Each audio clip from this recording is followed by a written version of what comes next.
Hello বন্ধুরা, welcome back to resume reaction channel. নতুন একটা রিঅ্যাকশন ভিডিওতে আপনাদেরকে জানাচ্ছি স্বাগতম। আজকের ভিডিওটি দুবাই রিলেটেড। আমরা তো জানি দুবাইয়ে কি হচ্ছে, প্রচুর পরিমাণ প্রাকৃতিক দুর্যোগের সম্মুখীন বর্তমানে দুবাই। তো এই দুবাই রিলেটেড একটা ভিডিও দেখবো। আসলে এখানে কিছু খুবই সিরিয়াস বিষয় মনে হয় তুলে ধরা হয়েছে। তো ভিডিওটির টাইটেলটা হচ্ছে দুবাইয়ে আকস্মিক বন্যার রহস্য কি। বন্ধুরা, এই ভিডিওটির অরিজিনাল লিঙ্কটা আমার ডেসক্রিপশন বক্সে পেয়ে যাবেন, আপনারা চাইলে ওখান থেকেও চেক আউট করতে পারেন। আর যেই চ্যানেল থেকে আমি এই ভিডিওটি নিয়েছি ওই চ্যানেলকে সাপোর্ট করবেন। তো বন্ধুরা, আসলে দুবাই কিন্তু খুবই ধনী একটা কান্ট্রি, আর এখানে মরুর দেশ। হঠাৎ করে এই বন্যা কিভাবে হলো, অবশ্যই এখানে কিছু রহস্য আছে। তো ভিডিওটা দেখলে হয়তো আমরা একটু হলেও বুঝতে পারবো। তো চলুন আমরা ভিডিওতে চলে যাই, দেখি আসলে ভিডিওতে কোন কোন বিষয়গুলো ফাইন্ড আউট করা হয়েছে। চলুন বন্ধুরা, ভিডিওটি শুরু করি। Let's go.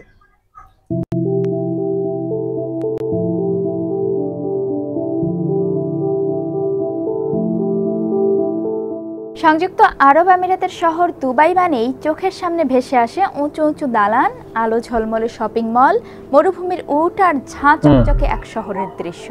চারদিকে বর্তমান সময়ের ভাব, সবাই যেন ফুরফুরে মেজাজে বিজনেস সেন্টার পুরো বিশ্বের। সেই দুবাইয়ে ঘটে গেল এলাহি কাণ্ড। ভারী বর্ষণে আকস্মিক বন্যায় ডুবে যায় গোটা শহর, বন্ধ হয়ে যায় বিশ্বের দ্বিতীয় ব্যস্ততম বিমানবন্দর, অফিস আদালত। 24 ঘন্টার অস্বাভাবিক বৃষ্টিতেই অত্যাধুনিক শহরটির এই দশা। কিন্তু মরুর শহর দুবাইয়ে স্মরণকালের রেকর্ড পরিমাণ এই বৃষ্টিপাতের পেছনে কি কোনো রহস্য লুকিয়ে আছে? বার্তা সংস্থা রয়টার্সের এক প্রতিবেদনে সেই রহস্য জট খোলার চেষ্টা করা হয়েছে। ওই প্রতিবেদনের সূত্র ধরেই আমাদের বিশ্লেষণ। আসলে দেখি এখানে সায়েন্সের উপর ডিপেন্ড করে কোনো লজিক ওরা দেখাচ্ছে কিনা। দুবাইয়ে কালে ভদ্রে ভারী বর্ষণ হলেও বছরে গড় বৃষ্টিপাত 100 মিলিমিটারেরও কম। সেই দুবাই থেকেই মাত্র 100 কিলোমিটার দূরে আল আইন শহরে 24 ঘন্টায় বৃষ্টিপাত রেকর্ড করা হয়েছে 256 মিলিমিটার। ইউনিভার্সিটি অফ রিডিং এর 3 গুণ বেশি। মার্টিন আম্বাউম এই ভারী বর্ষণের ব্যাখ্যা দিতে গিয়ে বলেন, স্বাভাবিকের তুলনায় 3 গুণ বেশি বৃষ্টিপাত হয়েছে, তো বন্যা তো হবেই। তবে অনিয়মিত কালে ভদ্রে ভারী বৃষ্টিও হয়। এরপরও এটা ছিল সবচেয়ে বিরল বৃষ্টিপাতের ঘটনা। এই বিরল শব্দটা দুটো দিক ইঙ্গিত করছে। এক, ক্লাউড সেডিং বা কৃত্রিম বৃষ্টি নামানো। 2, জলবায়ু পরিবর্তনের প্রভাব। চলুন আগে 1 নম্বর অর্থাৎ ক্লাউড সেডিং বা কৃত্রিম বৃষ্টিপাত নিয়ে কথা বলা যাক। উড়োজাহাজ বা ড্রোন দিয়ে সিলভার আয়োডাইডের মতো ক্ষুদ্রকণা নিক্ষেপ করে মেঘে আর্দ্রতাকে ঘনীভূত করার মাধ্যমে কৃত্রিমভাবে বৃষ্টি নামানো হয়। পানির সংকট মোকাবিলায় সাম্প্রতিক বছরগুলোতে আমিরাতও এই কৌশলকে কাজে লাগিয়েছে। বন্যা শুরু হওয়ার পরপরই কয়েকজন সামাজিক যোগাযোগ মাধ্যম ব্যবহারকারী তাৎক্ষণিক এই চরম আবহাওয়ার জন্য দেশটিতে চালানো সাম্প্রতিক ক্লাউড সিডিং অভিযানকে দায়ী করতে শুরু করেন। এর আগে একটি গণমাধ্যমের প্রতিবেদনে বলা হয়, কৃত্রিমভাবে বৃষ্টি নামানোর জন্য রোববার ও সোমবার উড়োজাহাজ মোতায়েন করা হয়েছিল। তবে মঙ্গলবার অর্থাৎ যেদিন বন্যা হলো সেদিনের জন্য উড়োজাহাজ মোতায়েন করা হয়নি। তাই বন্যার ক্ষেত্রে কৃত্রিম বৃষ্টি ঝরানোর বিষয়টি সামনে আনাটা বিভ্রান্তিকর বলে মন্তব্য করেছেন বিশেষজ্ঞরা। ইম্পেরিয়াল কলেজ লন্ডনের জলবায়ু বিজ্ঞানের জ্যেষ্ঠ প্রভাষক ফ্রেডরিক ওটো বলেন, দুবাইয়ে বৃষ্টি ঝরাতে ক্লাউড সিডিং পদ্ধতি প্রয়োগ করা হলেও আগে থেকেই মেঘ সৃষ্টির জন্য পানি বহন করার মতো পরিবেশ সেখানে বিরাজমান ছিল। সাধারণত বৃষ্টি ঝরাতে বাতাস, আর্দ্রতা ও ধূলিকণার পরিমাণ অপর্যাপ্ত হলে ক্লাউড সিডিং পদ্ধতি প্রয়োগ করা হয়। কিন্তু গত সপ্তাহেই উপসাগরীয় অঞ্চল জুড়ে বড় ধরনের বন্যার ঝুঁকির বিষয়ে আবহাওয়ার পূর্বাভাসে সতর্ক করা হয়েছিল, যেখানে বলা হয়েছিল 24 ঘন্টায় 1 বছরের সমান বৃষ্টিপাতের সম্ভাবনার কথা।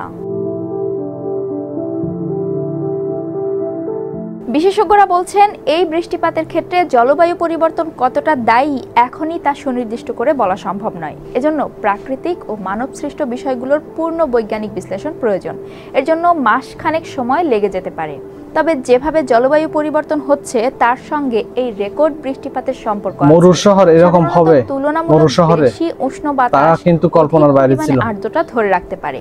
ইউনিভার্সিটি অফ রিডিং এর জলবায়ু বিজ্ঞানের অধ্যাপক রিচার্ড অ্যালেন বলেন, প্রতি ডিগ্রি সেলসিয়াস তাপমাত্রা অতিরিক্ত প্রায় 7% আর্দ্রতা ধরে রাখতে পারে, যা বৃষ্টির তীব্রতা বাড়াতে পারে। ঝড় বৃষ্টিতে এবং ভারী বৃষ্টি ঝরাতে আর্দ্রতার পরিমাণ যত বাড়বে এর সঙ্গে যুক্ত বন্যাও ক্রমশ শক্তিশালী হবে। সাম্প্রতিক এক গবেষণার ফলাফলে দেখা গেছে বৈশ্বিক উষ্ণায়ন অব্যাহত থাকায় চলতি শতাব্দীর শেষ নাগাদ আমিরাতের বেশিরভাগ এলাকায় বৃষ্টিপাতের পরিমাণ 30% বাড়বে।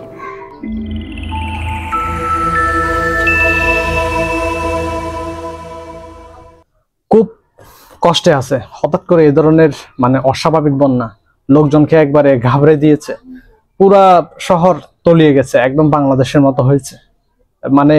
দামি দামি সব গাড়ি এখন পানির নিচ্ছে, এয়ারপোর্টেও পানি উঠে গিয়ে একবারে সাগরের মতো হয়ে গেছে। তো অনেকে এটা ধর্মীয় দৃষ্টিকোণ থেকে গজব হিসেবে চালাই দেওয়ার চেষ্টা করতেছেন। তো এখানে সাইন্টিফিকও কিছু লজিক আছে, কিছু এক্সপ্লেন আছে। বেসিক্যালি সবকিছু মিলায় আমার মতে এটা আসলে জলবায়ুর পরিবর্তনের কুপ্রভাব। এটা ছাড়াও দুবাই ক্লাউড সেটিং এর মাধ্যমে বৃষ্টি ঘটায়, এটা আসলে প্রকৃতির বিরুদ্ধে। তো যাই হোক বন্ধুরা, দুবাই এখন তো পানির নিচে, তো অবশ্যই একটা উইশ থাকবে যত তাড়াতাড়ি সম্ভব ওনারা যেন রিকভার করে, কারণ দুবাই কিন্তু বিশ্বে এখন 1 নম্বর বিজনেস সেন্টার। এটার বাইরেও সৌন্দর্যের শেষ নাই এই দুবাই শহরের। পৃথিবীর মেন আকর্ষণ এখন মালয়েশিয়া সিঙ্গাপুর থেকে ডাইভার্ট হয়ে এখন দুবাই চলে গেছে। তো এই দুবাই শহরের আজকে এই অবস্থা, ভাবতে খারাপ লাগতেছে, কেমন জানি লাগতেছে। আপনাদের কি মতামত প্লিজ কমেন্ট সেকশনে জানাবেন। তো দেখা হচ্ছে নতুন কোনো একটা ভিডিওতে। সবাইকে অসংখ্য ধন্যবাদ সাথে থাকার জন্য। আবার দেখা হবে।